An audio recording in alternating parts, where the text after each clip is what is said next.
On the afternoon of July 4th, 1946, a crowd gathered at Biskupia Gorka, a hill near Gdańsk. There, before a series of simple gallows, 4 double and 1 triple, 11 people condemned for crimes committed at the Stutthof camp awaited their fate.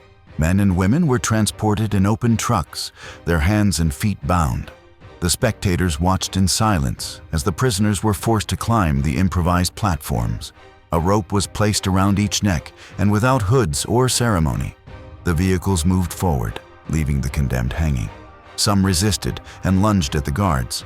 Others accepted their fate calmly. The execution, recorded by press photographers, was one of the last public executions in Poland.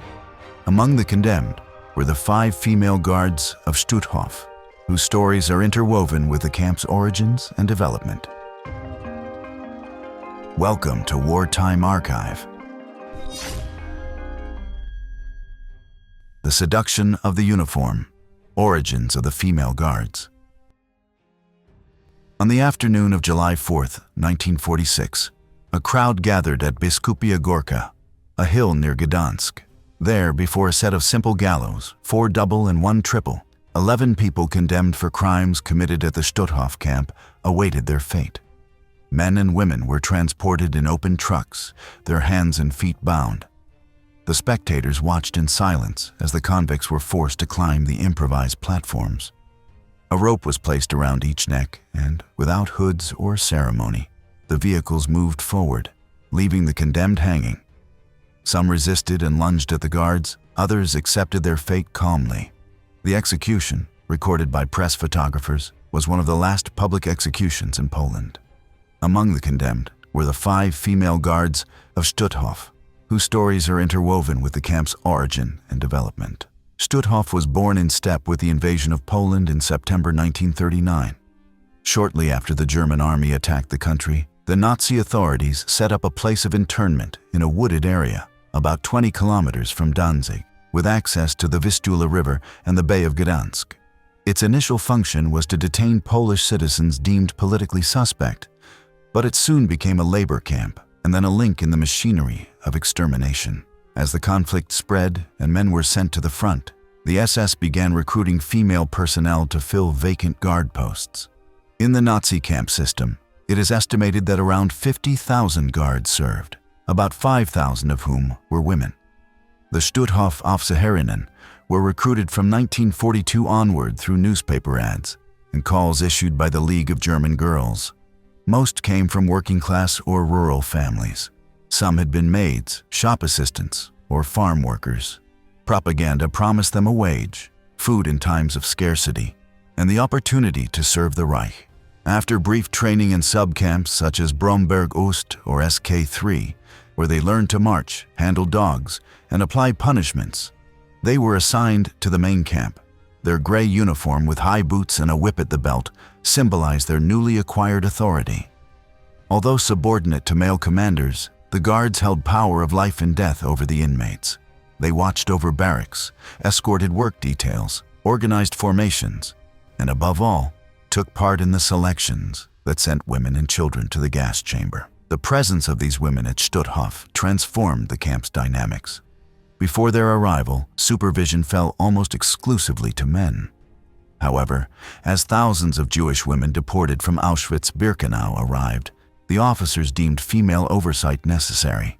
An estimated 40 female guards in all, aged between 19 and 30, served there. They were young women who accepted National Socialist discipline and saw in the SS an opportunity for social advancement. The camp itself expanded from 8 to 30 or more barracks, with a crematorium and a gas chamber.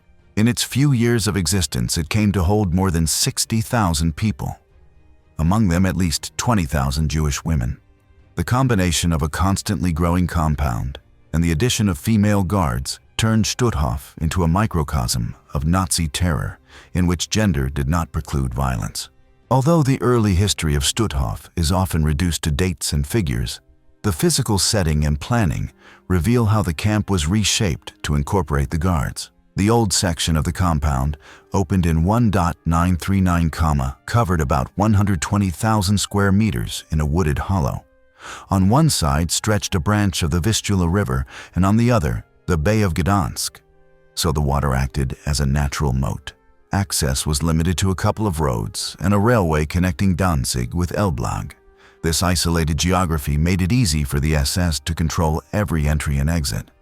When the new camp opened in 1.943, the perimeter expanded to 1.2 square kilometers. 30 barracks were aligned in straight rows, separated by electrified fences and watchtowers. The crematorium was integrated into a brick building next to the gas chamber. Beyond it stood a jetty where river launches unloaded human cargo. Guarding this expanding complex required more personnel and, in particular, women to supervise the thousands of female prisoners. The diversity of prisoners increased as the camp grew. In addition to Polish citizens, Soviet prisoners from the Eastern Front, Baltic intellectuals, Catholic priests, German deserters, and Roma arrived. From 1.944 onward, with the acceleration of the final solution, trains loaded with Jewish families came from Warsaw, Lublin, and the ghettos of Kaunas and Riga. The constant flow made it necessary to create a network of more than 100 subcamps scattered across East Prussia and the Baltic corridor, where guards such as Barkmann and Stutthof also made their mark. Some subcamps were brickworks, others farms or railway workshops.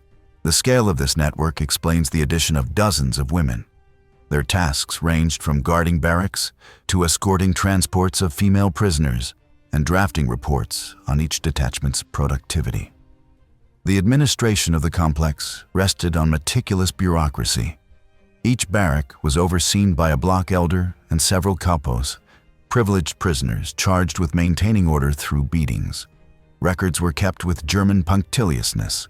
Intake books, work lists, and death reports were sent weekly to Berlin.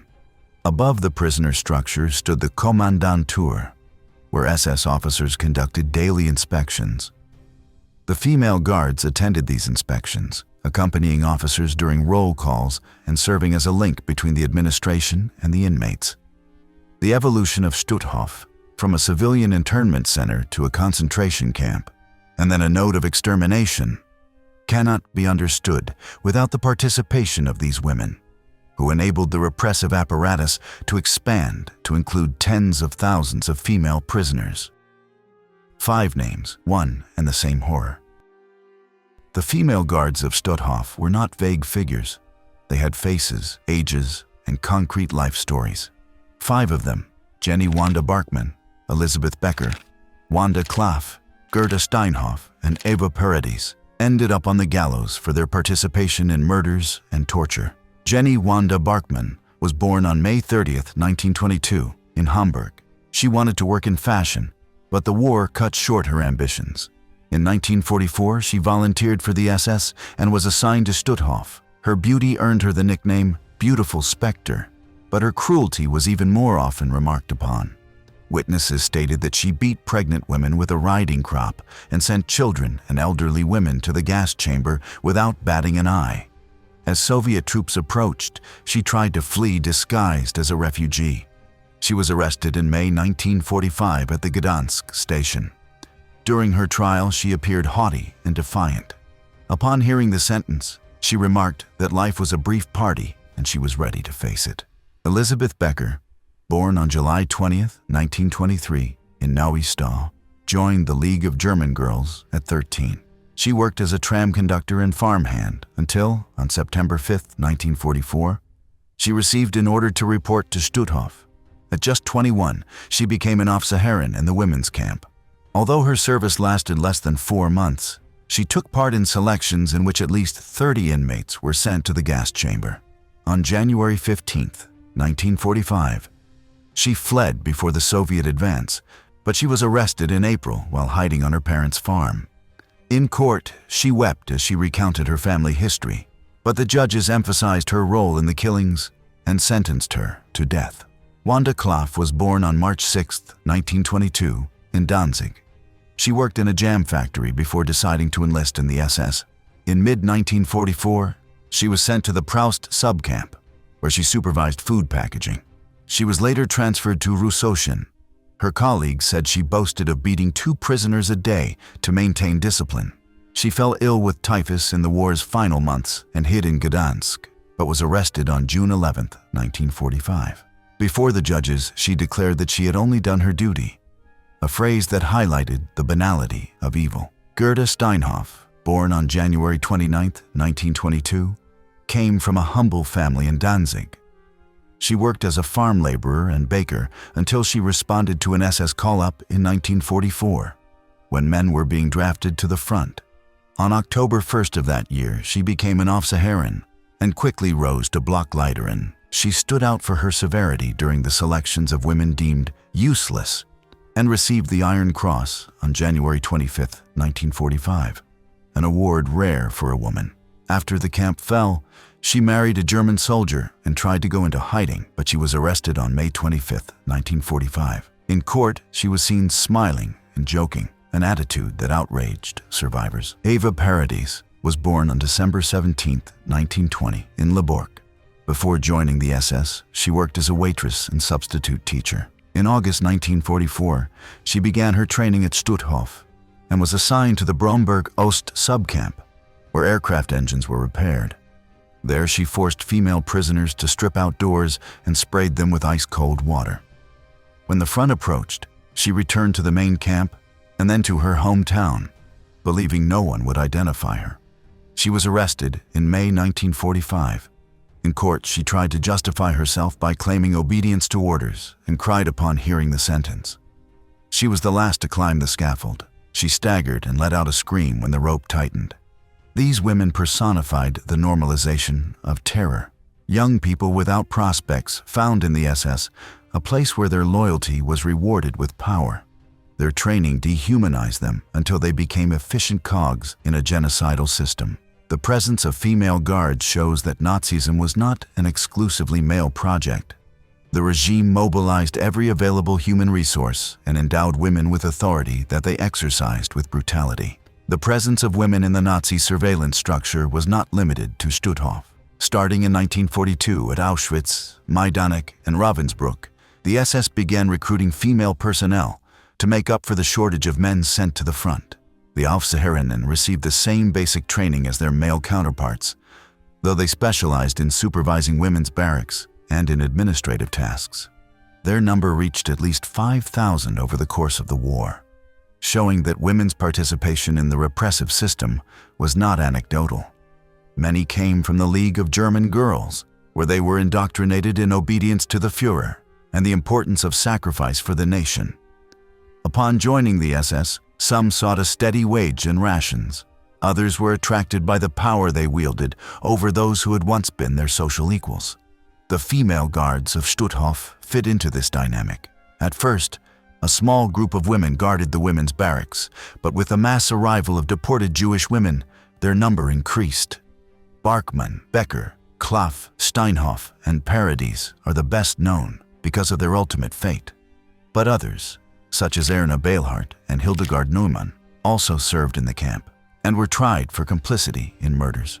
Some survived the war and vanished, while others returned to civilian life. The diversity of their motivations between ideology and opportunism shows how the regime managed to recruit ordinary people to perpetrate extraordinary atrocities. Understanding their paths helps explain that Nazi terror was a broad social phenomenon in which gender posed no brake on violence. Routine of terror under female supervision. Daily life at Stutthof unfolded under the constant watch of armed men and women.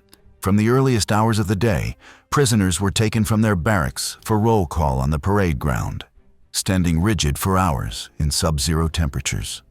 Rations consisted of a piece of stale bread, watery soup, and, occasionally, a spoonful of margarine. In barracks designed for 120 people, more than 300 slept. The triple-tier bunks were shared, and the cramped space encouraged the spread of lice, typhus, and dysentery. The female guards were not mere onlookers. They led formations, carried out nighttime inspections, and punished the inmates with exhausting exercises. Forcing them to run in circles, crawl through the mud, or carry stones for hours was part of their repertoire. Any infraction, picking up a piece of bread, talking in line, falling behind, could bring 20 lashes, blows with sticks, or being hung by the wrists until losing consciousness. Marches were accompanied by military music to drown out the screams.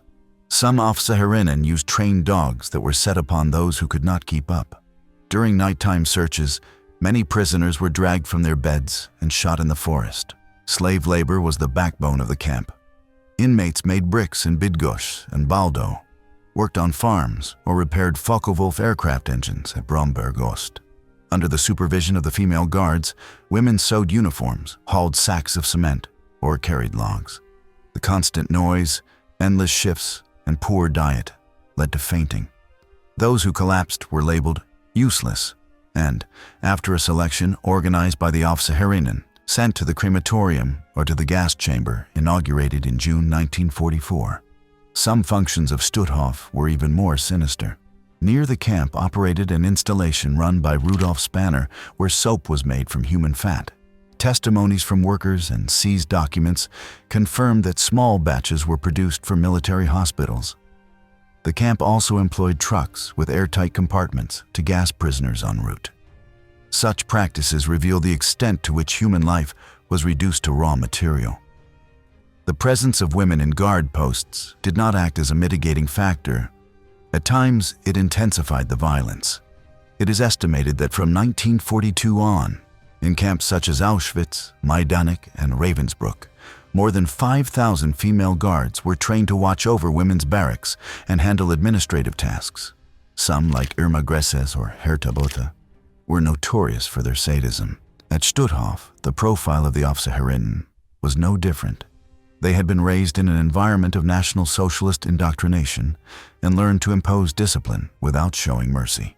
Their actions dispel the notion that Nazi violence was exclusively male and show that totalitarian ideology permeated every structure of German society. The disciplinary regime was designed to break prisoners physically and mentally.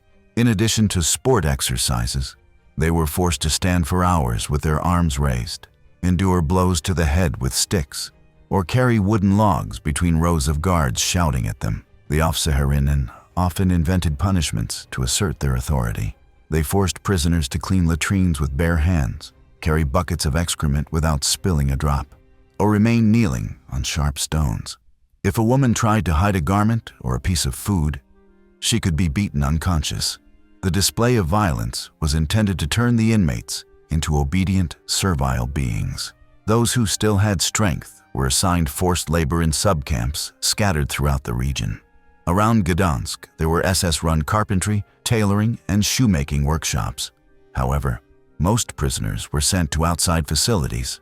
In the brick factories of Baldo and Bydgoszcz, detainees shaped heavy blocks with their bare hands, inhaling dust that damaged their lungs. In Proust, they packed food products for the army, watched by guards who tolerated not the slightest loss. At Bromberg Ost, they repaired Focke-Wulf aircraft engines damaged at the front. The noise of the parts and the sparks caused constant accidents. Other groups drained swamps, worked on farms, or felled trees for the timber industry. The goal was to squeeze the last ounce of energy from the slaves until they became worthless. The camp also housed a macabre laboratory. Near the compound, operated a facility run by Professor Rudolf Spanner where soap was produced from human fat. For decades, the existence of this soap factory was a matter of controversy, but worker testimonies and seized documents confirmed that batches of soap were obtained for military hospitals. The gas chamber, inaugurated in June 1944, made it possible to kill 150 people at a time, and when it was overwhelmed, trucks with airtight compartments were used to gas prisoners during transport. These details lay bare the complete objectification of human beings and the efficiency of the machinery of extermination. The female guards took part in the selections that determined who was sent to work and who was killed, showing that their role went beyond simple surveillance. Life at Stutthof was also suffused with bureaucracy. The Aufseherinnen conducted daily roll calls and reported incidents, the sick, and the dead to their superiors. Each barrack had a list of inmates, and any absence was punished collectively. The guards recorded workshop productivity, took part in the distribution of rations, and kept abreast of transfers. This meticulous administration turned terror into routine and allowed a handful of women to coordinate the oppression of thousands. Their efficiency was reflected in the reports they sent to Berlin, where the profitability of each subcamp was assessed. Escapes and death marches. As the Red Army advanced west in 1944 and 1945, the Nazi leadership began to empty Stutthof. In the summer of 1944, the camp's population exceeded 60,000 inmates. Overcrowding and typhus killed thousands. To prevent the prisoners from being liberated, the SS organized death marches. In January 1945, the evacuation of some 50,000 prisoners was ordered. They were forced to walk dozens of kilometers through the snow without coats or food. Those who fell behind were killed on the spot. Some female guards, such as Barkmann and Stutthof, escorted the columns, watching over them with dogs and rifles, while others disguised themselves as refugees in order to flee. The evacuation was not limited to the roads. About 5,000 men and women were taken to the coast and forced into the icy Baltic Sea. When the water reached their necks, machine guns opened fire. Many perished on old ships that sank or were attacked by Allied aircraft. In April 1945, nearly 4,000 inmates were put aboard the Cap Arcona and the Deutschland. Mistaken for military transports, the vessels were bombed and thousands died, burned or drowned. Some survived thanks to currents that carried them to beaches, where local residents helped them. Other groups were driven on foot toward camps such as Neuengamme, Sachsenhausen, or Ravensbrück. The famished columns passed through villages whose inhabitants watched the prisoners go by, unable to intervene. Some villagers secretly threw bread. Others denounced those who offered help. Those who escaped hid in barns and forests, and some survived thanks to the solidarity of Polish and German peasants. It is estimated that more than 25,000 Stutthof prisoners died during these marches and evacuations. On May 9, 1945, Red Army units entered Stutthof and found a desolate scene. Piles of corpses beside the crematorium, empty barracks, and 100 survivors unable to move. The liberators disinfected the facilities and transferred the few living inmates to field hospitals, although many died soon afterward due to hunger and disease. The liberation revealed files and documents that would be essential in later judicial proceedings. The collapse of the camp also sealed the fate of the female guards. Barkmann, Becker, Klaff, Steinhoff, and Paradis were arrested on various dates in May and June 1945 and imprisoned to await trial. In the final period of the war, Nazi desperation produced scenes of panic and chaos. At the end of January 1945, Commander Pauls ordered all prisoners fit to march to leave. In a winter storm, nearly 50,000 people left the camp in columns stretching for kilometers. They marched along icy roads toward Lauenburg. Anyone who fell was executed on the spot. The female guards accompanied the ranks, driving the prisoners with dogs and weapons, aware that their own lives depended on escape. Along the way, many local residents saw the prisoners pass by. Some dared to throw a piece of bread, others looked on indifferently. Those who managed to flee hid in barns and forests.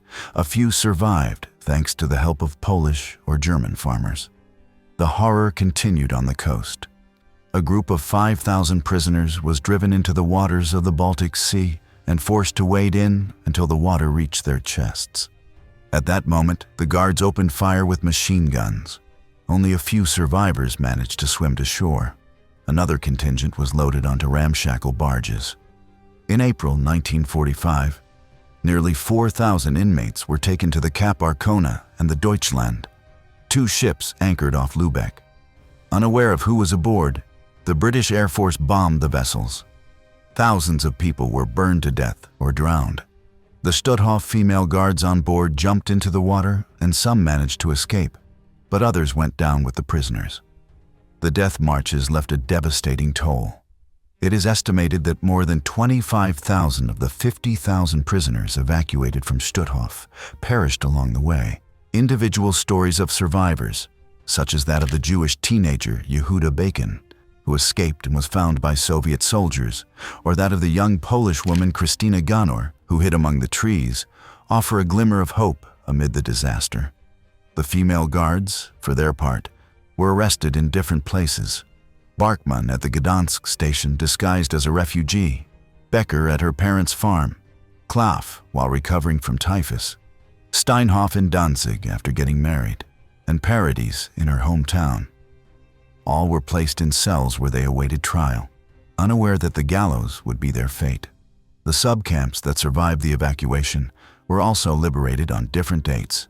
In some, the female guards abandoned the prisoners to their fate. In others, they forced them to march until the last moment.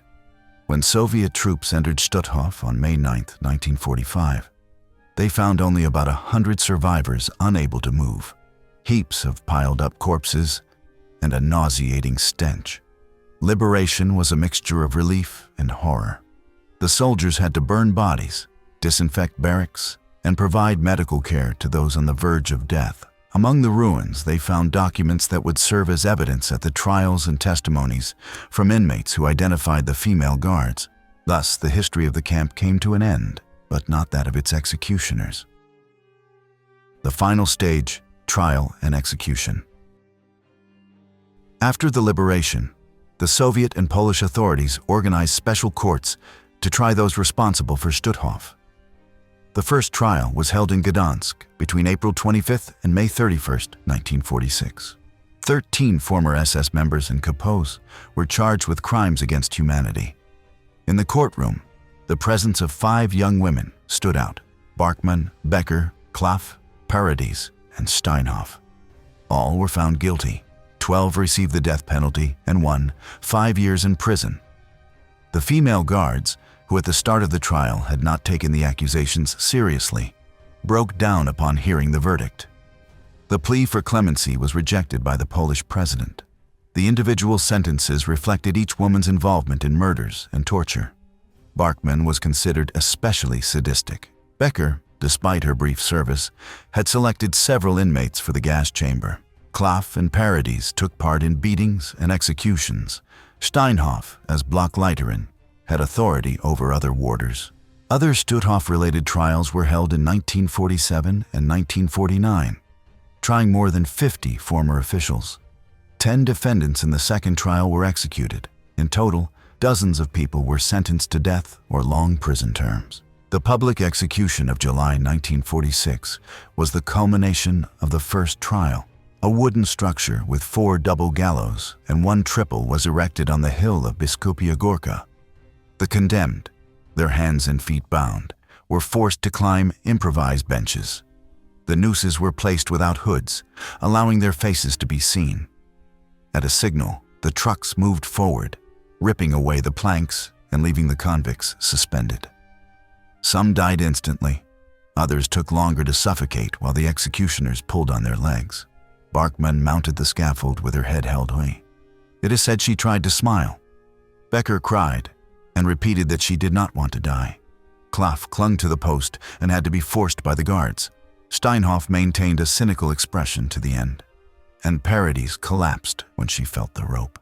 The audience included survivors who had lost their families in the camp. The execution became an act of collective catharsis. Some journalists criticized the spectacle, while others considered it necessary to close a traumatic chapter. Photographs of the hanging bodies were published across the country the next day. In the wake of the controversy, the authorities decided that subsequent executions would be carried out in private. The gallows of Biskupia Gorka went down as one of the last public executions in Europe. The judicial history of Stutthof did not end in 1946. In October 1947, a second trial was held with 24 defendants, 10 of whom were sentenced to death. A third trial in November addressed the case of the bookkeeper, Hildegard Neumann, and other minor officials. In 1948, a fourth trial sentenced several subcamp commanders. Decades later, German courts continued to investigate. In 1952, 34 former guards and administrative staff were convicted. In 2018, Johann Rebogen, aged 94, received a prison sentence. In 2019, former guard Bruno Day was found guilty. And in 2021, Irmgard Furkner, a 97-year-old secretary, was tried for complicity in more than 11,000 murders. These late verdicts showed that justice was still active even 70 years later. After the conclusion of the trials and the closure of the camp, the Polish authorities used the facilities to intern German prisoners of war and civilians accused of collaborating with Nazism. By the late 1940s, the government decided to preserve part of the site as a place of remembrance. A monument was erected and some buildings were restored, including the crematorium. In 1962, the Stutthof State Museum was inaugurated, covering 44 hectares and receiving tens of thousands of visitors each year. The exhibition's display recovered personal items, photographs of the death marches, and survivors' testimonies. A path in the forest marks the site of the executions. The preservation of the site underscores the importance of documenting the horror and educating new generations.